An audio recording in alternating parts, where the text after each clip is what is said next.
Hello guys, welcome back to my channel. তো চলে আসলাম আবার একটা ভিডিও নিয়ে। তো আজকে রান্নাবান্না সব কমপ্লিটই হয়ে গেছে, শুধু মাছের ঝোলটা বাকি আছে। তো মাছের ঝোল আছে, দুটো মাছের ঝোল হবে। একটা হচ্ছে তেলাপিয়া মাছের ঝোল, একটা হলো বাটা মাছের ঝোল। তেলাপিয়া হচ্ছে আমার শ্বশুর শাশুড়ি আমার বর খাবে, আর বাটা মাছটা হচ্ছে আমি খাবো। কারণ তেলাপিয়া মাছটা আমার খুব একটা ভালো লাগে না, ভালোবাসি না তেমন একটা। তো সেই জন্য আমার জন্য বাটা মাছের ঝোল হবে। আর এদিকে মাছটা আমি এখন ভাজতে বসে পড়েছি। তো চলো, এদিকে মাছটা বসিয়ে দিয়েছি ভাজার জন্য। আর এখন এখানে দুটো মাছ আছে।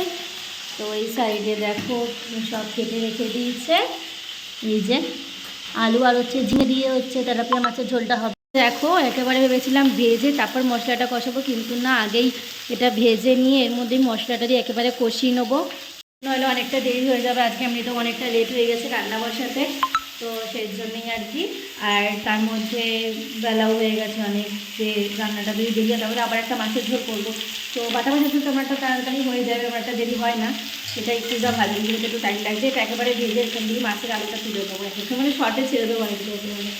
তো চলো, তো এদিকে দেখো বন্ধুরা পুরো তেল ছেড়ে দিচ্ছে সাইড দিয়ে। তো এবার জল দিয়ে এর মধ্যে মাছটা দিয়ে দেবো ফুটে গেলে। আর এর মধ্যে মশলার মধ্যে তো যা যা মশলা দেয় ওই মশলাই দিয়েছি, তোমরা আশা করি সবাই জানো। হয়ে যাওয়ার পর একটু জলটা দিয়ে দিয়েছি, তারপর ফুটে যাওয়ার পরই মাছটা দিয়েছি। তো রান্নাবান্না মাছটা শুধু হলো, এখন শুধু বাটা মাছটা বাকি।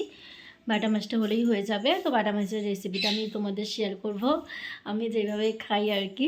কোনো মশলা অত দিই না, কারণ আমার ভালো লাগে না বাটা মাছটা, এরকম পাতলা প্লেনই ভালো লাগে।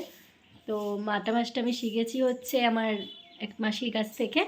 তো মাসিরা বাটা মাছটা খুব সুন্দর করে, মানে তোমরা হয়তো দেখবে হয়তো সিম্পল, তাও আবার শিখেছে।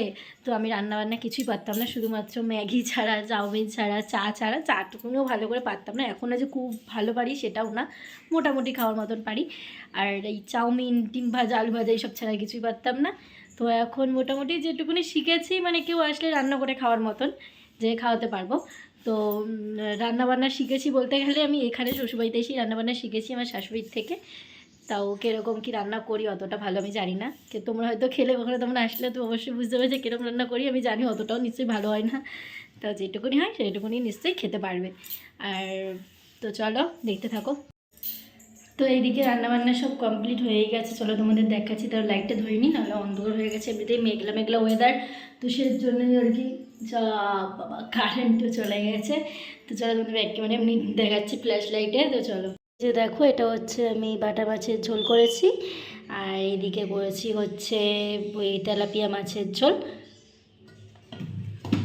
তো এদিকে এবার এই জায়গাটা পুরো মুছতে হবে, এখানে পুরো এটো কাটা ভর্তি হয়ে গেছে, দেখতেই পাচ্ছ গ্যাস ট্যাস কীরকম হয়ে গেছে দেখো। তারপরে এদিকে আবার রান্নাঘরটা পুরোটা মুছতে হবে। রান্নাঘর মোছা হয়ে গেলে আর সেই যে কলপারে রেখে এসেছি বাসন, তো ওখানে বাসনগুলো গিয়ে মাজবো। চলো তোমাদের দেখাচ্ছি জুম করে, এই যে দেখো। তো ওগুলো আবার মাজতে হবে। তো শাশুড়ি ঘরে নেই, শাশুড়ি গেছে হচ্ছে বাইরে মন্দিরের ওখানে বসে আছে, তো দিদিদের সাথে, মানে বৌদিদের সাথে। তো চলো ততক্ষণ আমি কাজগুলো কমপ্লিট করে নিই। তো আজকের ভিডিওটা আমি এখানে শেষ করছি। তো তোমাদের সঙ্গে দেখা হচ্ছে নেক্সট ভিডিওতে। টাটা।